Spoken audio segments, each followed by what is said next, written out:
Nosso estudo de hoje está no Evangelho de Lucas, capítulo 19, versículo 13. E chamando 10 servos seus, deu-lhes 10 minas e disse-lhe: negociai até que eu venha. E Emmanuel comenta na lição 2 do livro Vinha de Luz: vê como vives. Com a precisa madureza do raciocínio, compreenderá o homem que toda a sua existência é um grande conjunto de negócios espirituais e que a vida em si não passa de um ato religioso permanente, com vistas aos deveres divinos que nos prendem a Deus.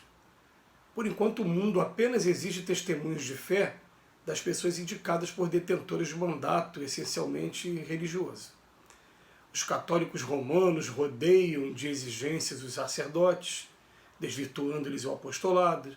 Os protestantes, na maioria, atribuem aos ministros evangélicos obrigações mais complexas do culto. Os espiritistas reclamam de doutrinadores e médios as supremas demonstrações de caridade e pureza, como se a luz e a verdade da nova revelação pudessem constituir exclusivo patrimônio de alguns cérebros falíveis. Hoje considerar, porém, que o testemunho cristão no campo transitório da luta humana é dever de todos os homens indistintamente. Cada criatura foi chamada pela providência a determinado setor de trabalhos espirituais na Terra. O comerciante está em negócio de suprimento e de fraternidade, o administrador permanece em negócio de orientação, distribuição e responsabilidade, o servidor foi trazido a negócios de obediência e edificação, as mães e os pais terrestres foram convocados a negócios de renúncia, exemplificação e devotamento, o carpinteiro está fabricando colunas para o templo vivo do lar, o cientista vive fornecendo equações de progresso que melhoram o bem-estar do mundo, o cozinheiro trabalha para alimentar o operário e o sábio. Todos os homens vivem na obra de Deus, valendo-se dela para alcançarem um dia a grandeza divina. Os usufrutuários de patrimônios que pertencem ao Pai encontram-se no campo das oportunidades presentes, negociando com os valores do Senhor. Em razão dessa verdade, meu amigo, vê o que fazes e não te esqueças de subordinar teus desejos a Deus, nos negócios que por algum tempo te forem confiados no mundo. Olha só que coisa interessante, ele pega um versículo que está no Evangelho de Lucas, vai lá, chamando 10 servos, deu 10 minas e disse: negociai até que eu venha. A gente que lê isso aqui literalmente, a gente não entende dentro da nossa compreensão, né, da modernidade. Chamou 10 pessoas, entregou uma quantia para cada um e pediu para cada um negociar.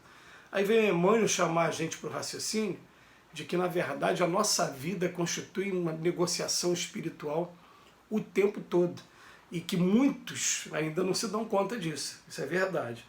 Então, no primeiro momento, ele vem falando assim, pô, tem gente que é engraçado, né? Parece que só cobra compromisso daqueles que estão investidos em alguma responsabilidade de cunho religioso. Aqueles que estão nas instituições mesmo. E ele aborda aqui com todo carinho, já que Emmanuel, a gente sempre lembra que Emmanuel fala que em encarnação passada ele foi um padre, ele tem também um carinho por tudo que é cristão, por todos os protestantes também. Então ele fala como um pai, né, de maneira generalizada. Ele fez um comentário aqui, tanto com relação ao católico, como com relação ao protestante, como com relação aos espiritistas. E como são cobrados cada um deles.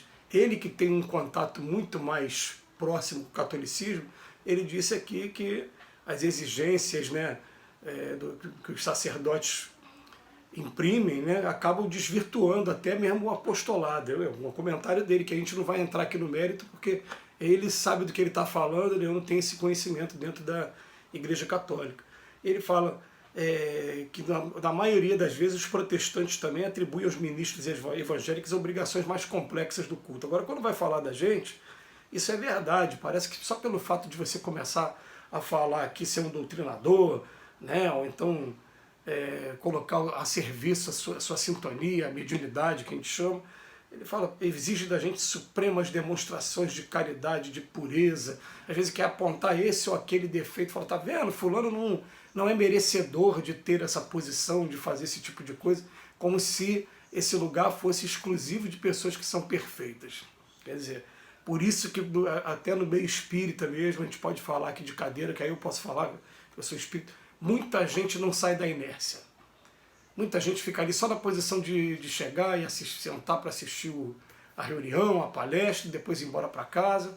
Por quê? Porque fica se considerando ainda muito imperfeito, e uma das frases maravilhosas de Emmanuel que eu trago aqui dentro do meu coração é: jamais escoremos-nos na ideia de imperfeição para desertar da tarefa que a gente tem para resolver, para fazer.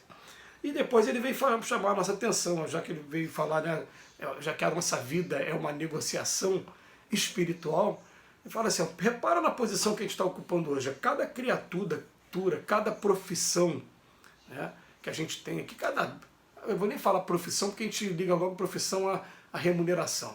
Vamos falar assim, ó, cada atividade mesmo, que tem um monte de atividade que a gente faz de maneira gratuita e de maneira até prazerosa. Aliás, uma delas aqui ele fala os mães e os pais, né? Que na verdade ele fala: mães e os pais foram convocados a negócio de renúncia, acima de tudo renúncia, exemplificação e devotamento. Olha só, a gente abre mão da gente pelos nossos filhos. É muito comum, aconteceu comigo e acontece com a grande maioria das pessoas. A gente vai tendo aquela vida, se permitindo alguns excessos, alguns deslizes, mas quando vem o filho e fala: eu não quero que meu filho viva isso, então a gente começa a buscar uma modificação ou esconder os exemplos mais negativos dele, deixar que ele tenha acesso só aos positivos para que possa estar participando de maneira mais efetiva da educação deles, né? E ele fala depois, no final, de devotamento, que é uma coisa constante. Então ele bota para cada um: o comerciante, o administrador, o servidor, as mães e os pais, o carpinteiro, o cientista, o cozinheiro. Todos os homens vivem na obra de Deus, valendo-se dela para alcançar o dia a grandeza divina.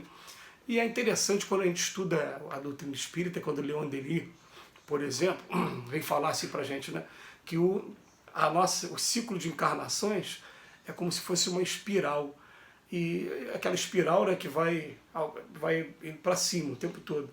Espiral por quê? Porque a gente passa por todas as posições sociais de experiência e experiência. Eu gosto de falar sempre, né?